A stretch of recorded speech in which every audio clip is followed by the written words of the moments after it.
combination of solitude and darkness is toxic. Whether you are 14 or 40, I would argue that that combination of those two things over time will often take you places you don't want to go.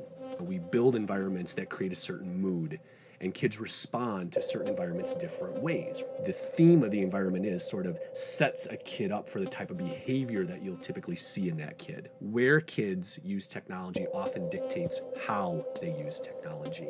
In the digital age, students are one click away from finding themselves surrounded by danger that can lead to darkness and despair. Today, we will discuss the 5 most dangerous places for students to go online. I'm Jeff Eckart. I'm Jayson Brewer, and this is The Thought Factory. The Thought Factory podcast is brought to you by Never the Same, cultivating students through biblical discipleship and spiritual disciplines using theology, community, and technology. Learn more at neverthesame.org. Glad you're here for this episode of the Thought Factory podcast. We've got a very, very critical and important conversation, Jayson, ahead of us, especially in terms of COVID. We know that students have been online way more than they ever have, and we've seen a spike in that throughout our society because of the effects of COVID. And this conversation points us in a direction that's very specific to help us know what are the 5 most dangerous places for students to be online. And our conversation is with online safety expert Chris McKenna. And this conversation we had a couple years ago, we wanted to bring it back because we had this conversation before COVID, but now that COVID has happened, this conversation is even more relevant because of the amount of time students are spending online. And we need to know what we can do best as youth workers and helping families and parents know how to protect our students. 2 years ago, we could have looked at this list and acknowledged that those are some places that are dangerous and stuff. But now that COVID has put us in a position where we are more online and we are home and more in isolation and not getting out, it does make it more prevalent to be aware of these places. And so it is a critical conversation to listen to, because when we are not aware of where the enemy is working, then we are oblivious and we just kind of send our kids and our students to places that aren't protected. And that is what Chris McKenna does bring up, is how do we protect these areas and our students in these areas. Our next episode, we're going to be talking with Chris again. We're doing kind of a 2-parter here, and we're talking about, again, how to protect students and from things specifically like pornography online, which, again, is tying into all this time we're spending online, and also how technology is experimenting with students, and we're going to learn more about that in that episode. We hope you join us. Okay, we are here with Chris McKenna from Protect Young Eyes. We've had him on before here on the podcast, but tell us about Protect Young Eyes.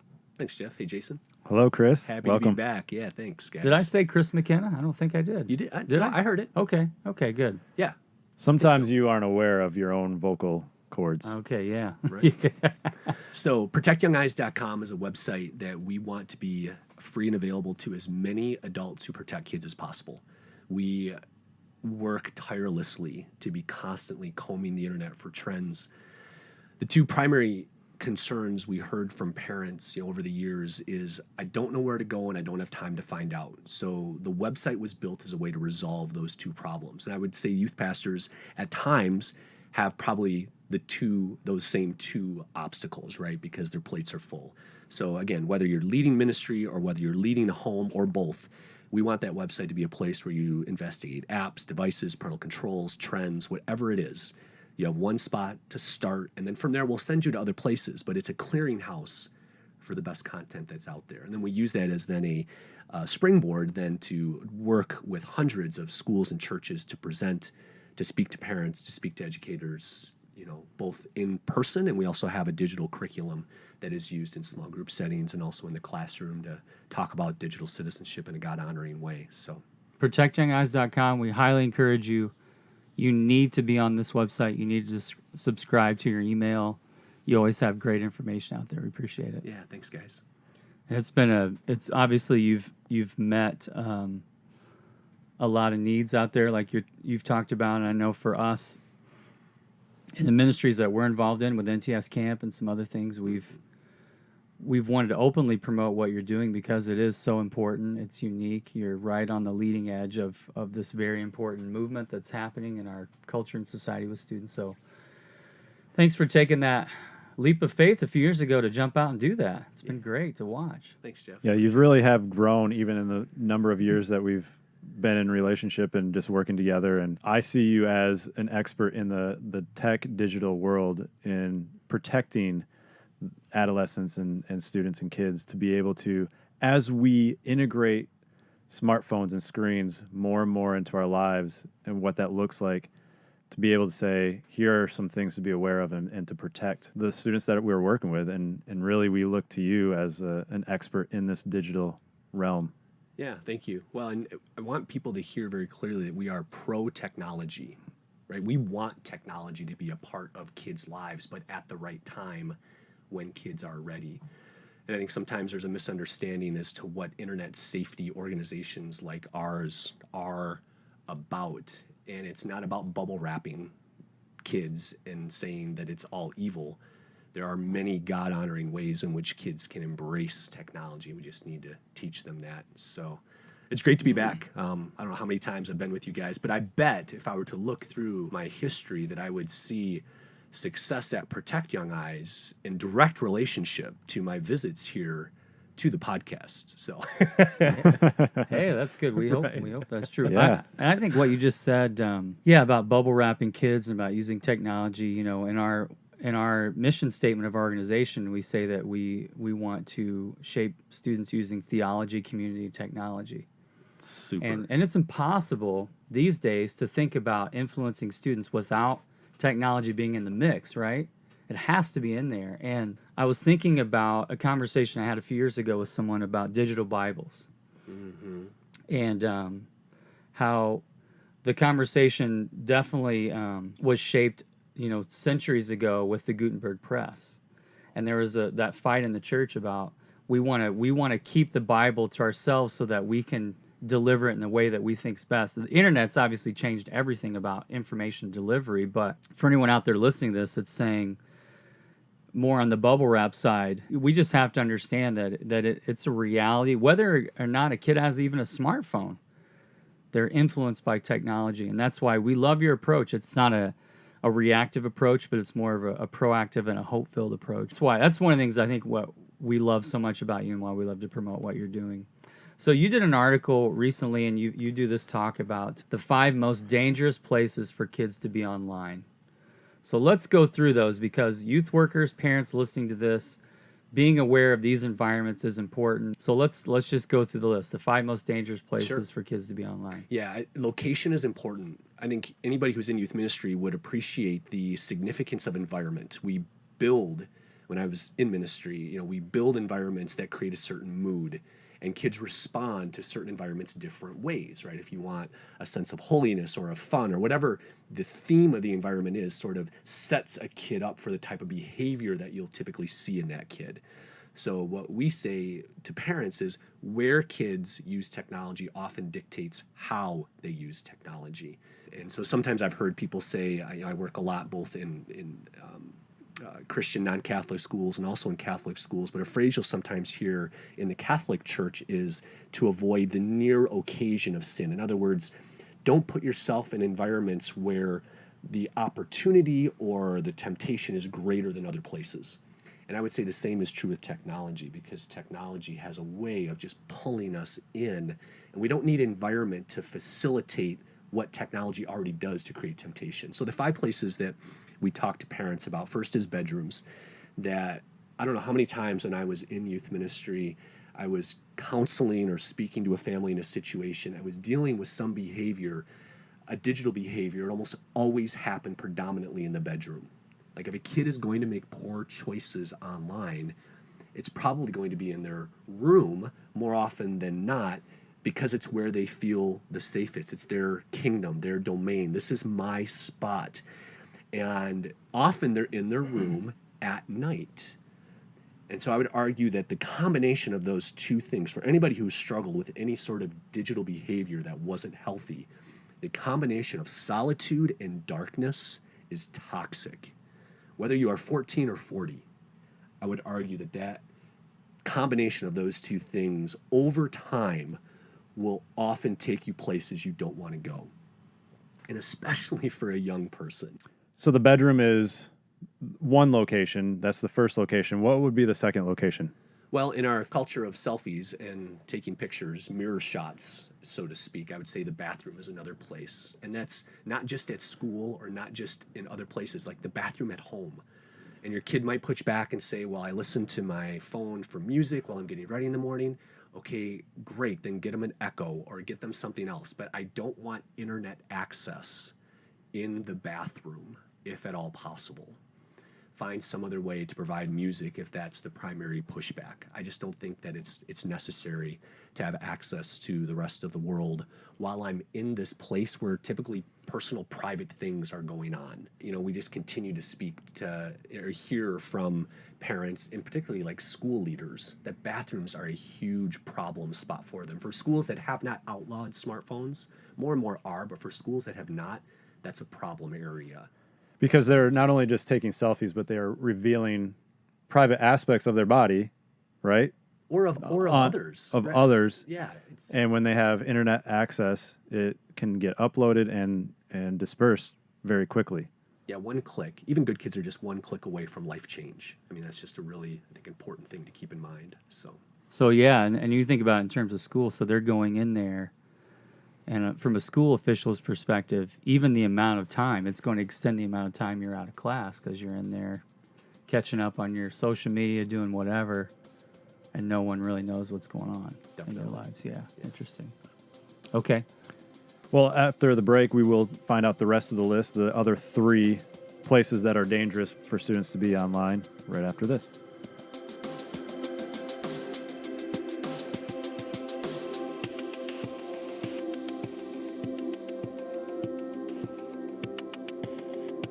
All right, Chris McKenna, Protect Young Eyes. We're talking about the 5 most dangerous places for kids to be online. You've talked about the bedroom and the bathroom, number 1 and 2. What's the third place? I would say that number 3, I'm trying to think if there's a sequence here in terms of worst to least worst. It's hard to do that sometimes. I would say maybe third in terms of risk would be sleepovers. You know, I was a kid that grew up, in the 80s, and I loved sleepovers. You know, I'd go to kids' houses, neighbors, friends, spent the night as often away. And it probably had to do with the fact that I was the oldest of 7 children. So getting out of my own house was almost a goal of mine to enjoy some time with friends that had less chaotic situations. But I think sleepovers have a different risk profile today with the advent of the internet than they did before.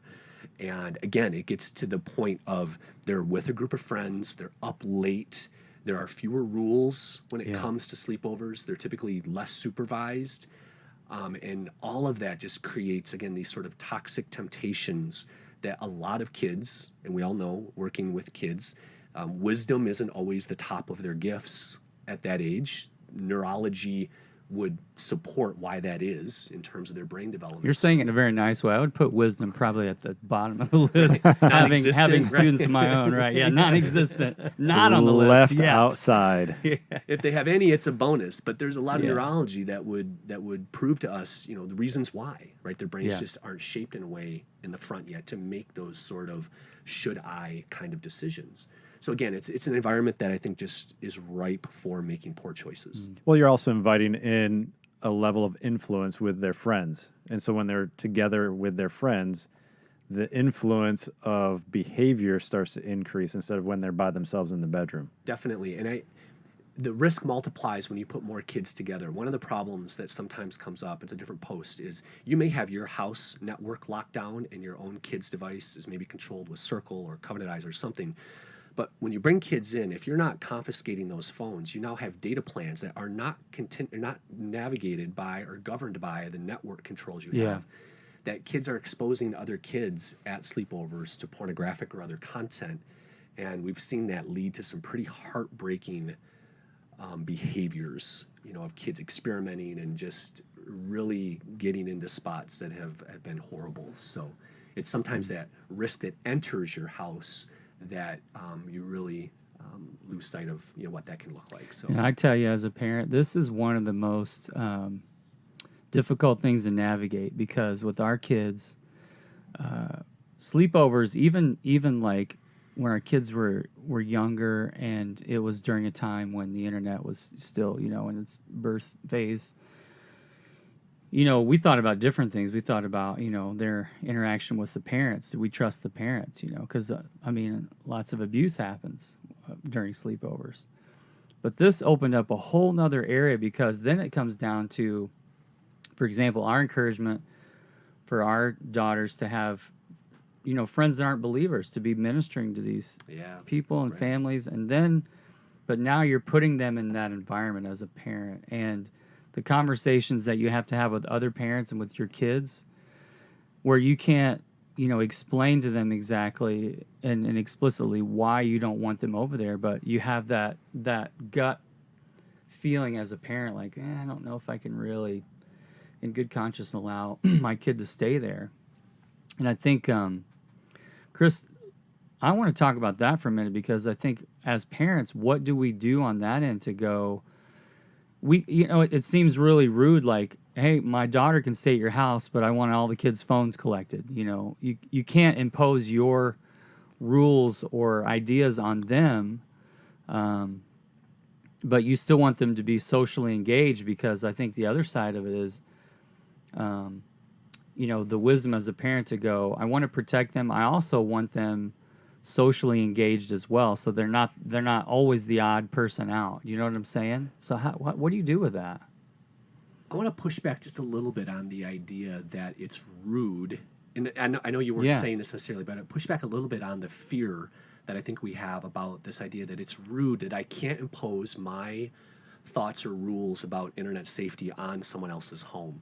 Because I think that there's a disproportionately high amount of fear that's attached to something that we should be okay doing. Yeah. I think the enemy wants to make us afraid of that conversation. When at the end of the day, okay, pray for a non-judgmental spirit and make sure you're in a spot where you're not wagging a finger of I know best. But to look at another, if a mom to mom to, or dad to dad, and say, you know what? I've learned a few things about, this particular social media platform, or I just went to a presentation and learned some things about pornography or whatever it was, and we've changed some rules in our house that look like this.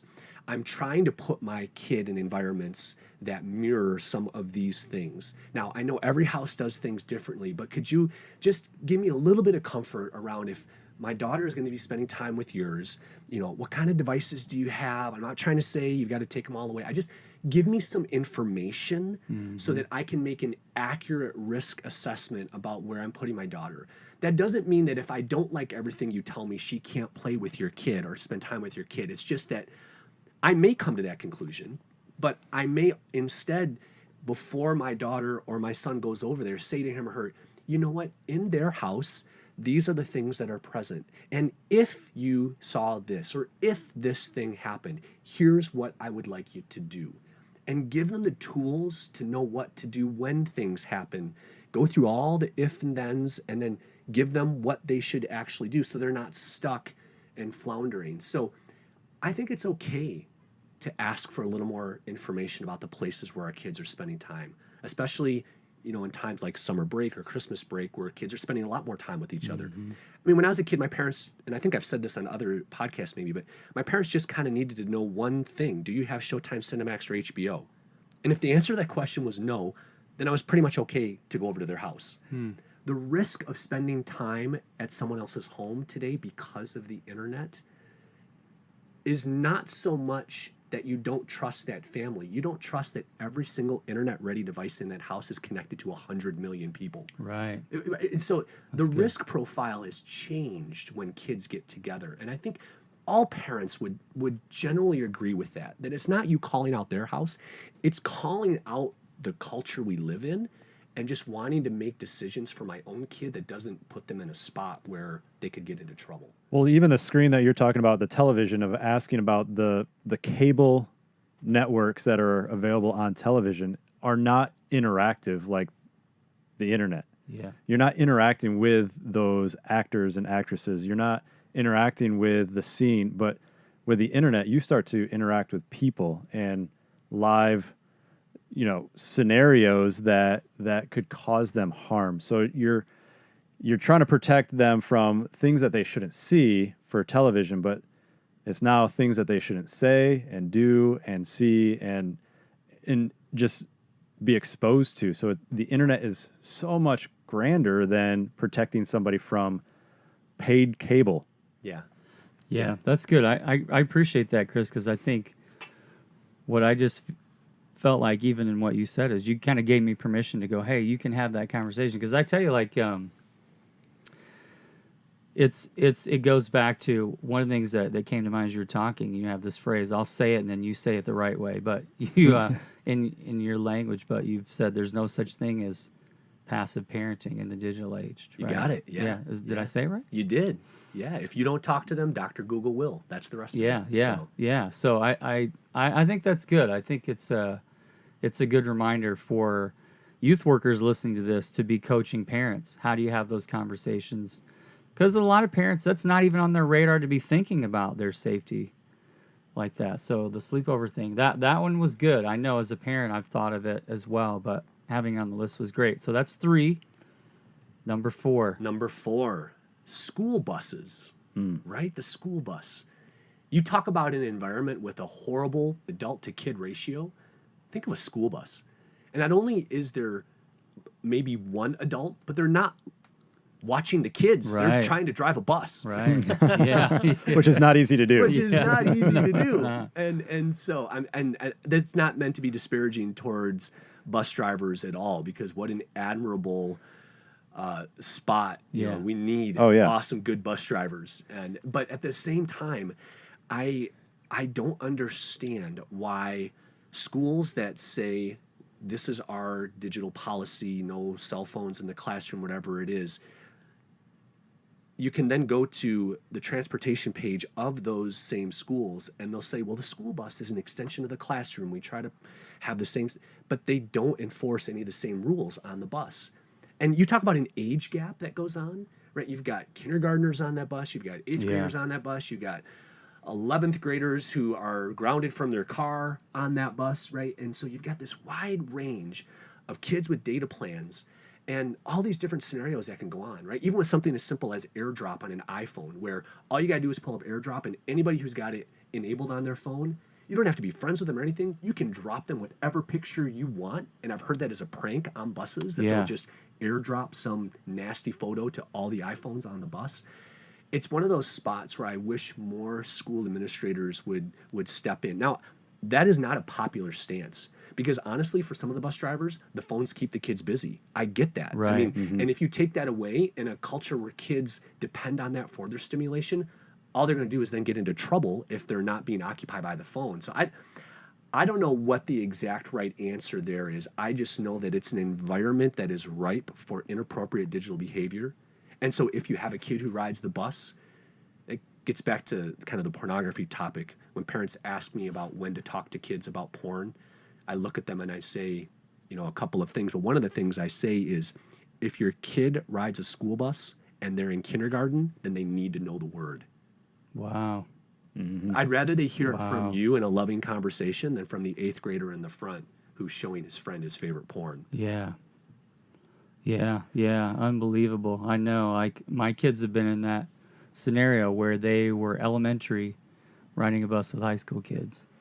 And we always felt weird about that just in general, because, all the things that went on when I was on the bus, like, mainly there was fights. There was a lot of fights. Yeah, but, a little bullying maybe, words. Yeah. I remember that stuff. Yeah. Well, I think some of the things that you've provided, blogs, the articles that you've written, or you're partnered with other authors, has helped me as a father. I have a 7-year-old who I had that pornography conversation with him about a month ago, because I said, I want you to understand that this word exists. And if you're going to hear it, you're going to be curious. I'd rather you hear it from me and the truth about it.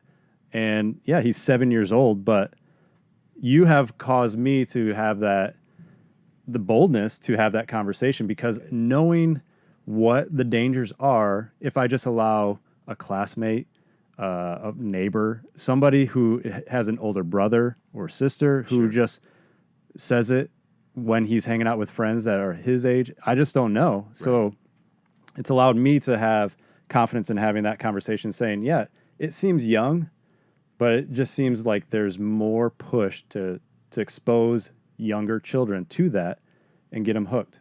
And so I'm like, I'm going to have that conversation. Took him out to donuts, and I said, it wasn't a conversation that was fully engaged by him. Sure. But it opened up the door so that I could have that conversation multiple times. Good job. So thank you. Thank you for what you do. Yeah. So 5 most dangerous places. So number 1, and you've kind of put these somewhat in order, but I think so. bedroom, Yep. bathroom, Yep. sleepover, You got it. bus, and now, Nice. come on, let's pick on Number her. 5, grandmas and grandpas. So grandparents' What's houses, wrong with right? that? Grandpa. Hey, we brought one in. I was gonna say the granddaddy of them all. Yeah. But and this, I love my grandparents. Some of my best childhood memories are with grandma and grandpa, and I want my kids to spend a lot of time with their grandparents. And this is not because grandparents are doing things inappropriate with the internet. It's just that typically, due to their tech knowledge, they maybe would have Wi-Fi that is less protected than in other places. And just because they just don't know. Well, regardless, their house is not child-proof by that age either. I find that, regardless. So technology or not, they just aren't thinking about children. No. They're playing with knives, knocking bookshelves over, right, Jason? And then they give them back. Yeah, That's right. Well, What's this flaming sword over here in the corner? Grandpa, show me. Well, so at Grandma and Grandpa's house, at least in my experience, there's 2 things that are almost always different: rules and routines. Right? So different rules and different routines in a different environment, again, creates a spot where my behavior is just naturally going to be different. And so I love it when grandparents come to our parent presentations, and I speak specifically to them to give them some words. And I tell them, Grandma and Grandpa, you don't need to be a Snapchat expert, nor would I want you to be, because that's kind of weird. But I want you to state what your expectations are when your grandkids come over. Sit them down, put a plate of cookies in front of them, and say, hey, listen, I don't know everything about that Instagram thing that you do or this or that, but if you can't show me, I'm like role-playing grandma right now, if you can't show me every word and every picture that leaves your phone through my Wi-Fi for the time that you're at my house, then we have a problem. Mm-hmm. And I just want you to know what my expectations are. And it's not that I'm going to take your technology away or say trust me, you need to use it well while you're here. And I think they just need to hear from grandparents that that there are rules in this place, because I think silence communicates a permissiveness that while I'm up later than Grandma and Grandpa, and while I'm jacked up on sugar, and while I want to talk to my friends, I'm going to maybe make some bad choices. Well, it's even a conversation for parents to have with their parents. That's right. So it's not just grandparents being aware of this and having that conversation, but to encourage parents to talk to their parents as they are handing off their kids to them for hours or overnight or a weekend or whatever. Tell them not to use the in front of the things. Like it's not when the you're using, Facebook. When you're using the Instagram.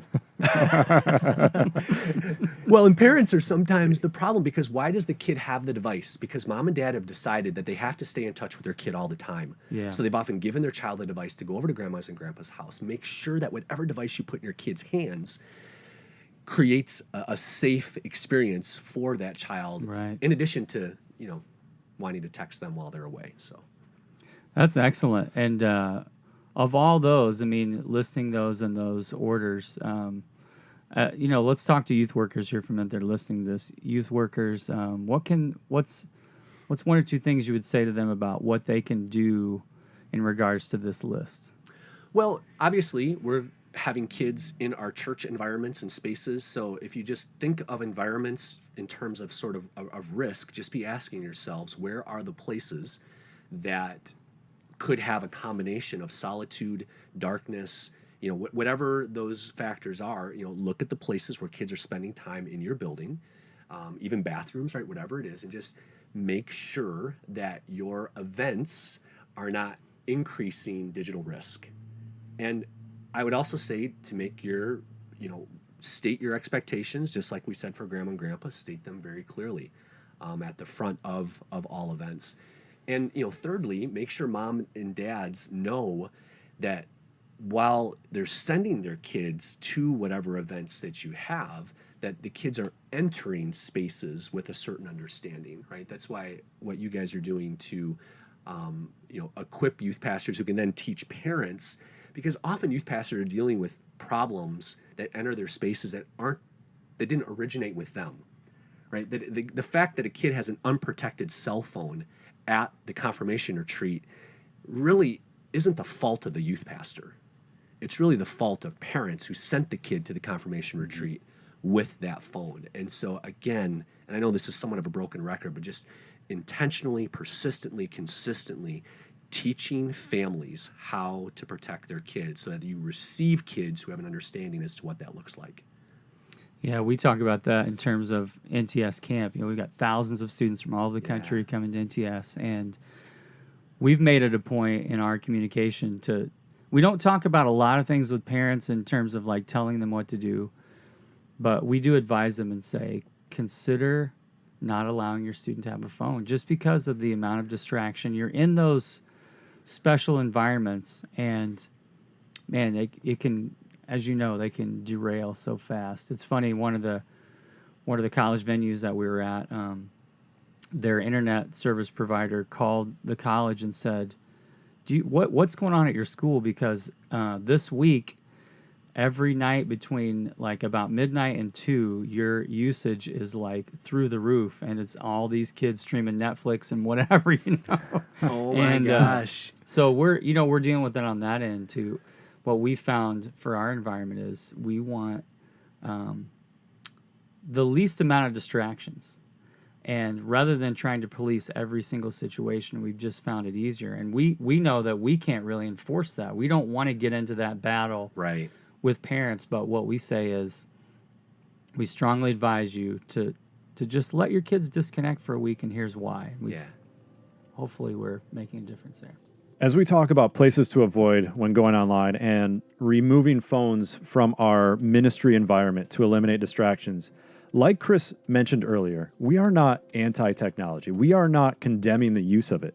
But what are the things we need to be aware of when we put a smartphone in the hands of a student? What are the potential pitfalls for students when they go online? And if we want to protect them from these potential dangers, should phones be allowed in the 5 places we discussed today? It's not about coddling or bubble wrapping. It's about being engaged in the lives of those we care about to lead them the best way we know how, the best way possible. And if you want to check out more, if you want to see all of what Chris has put together with his team to help you navigate through this digital life, go to protectyoungeyes.com. The Thought Factory podcast is brought to you by Never the Same, whose vision is to see new generations transformed in Christ to further the kingdom of God.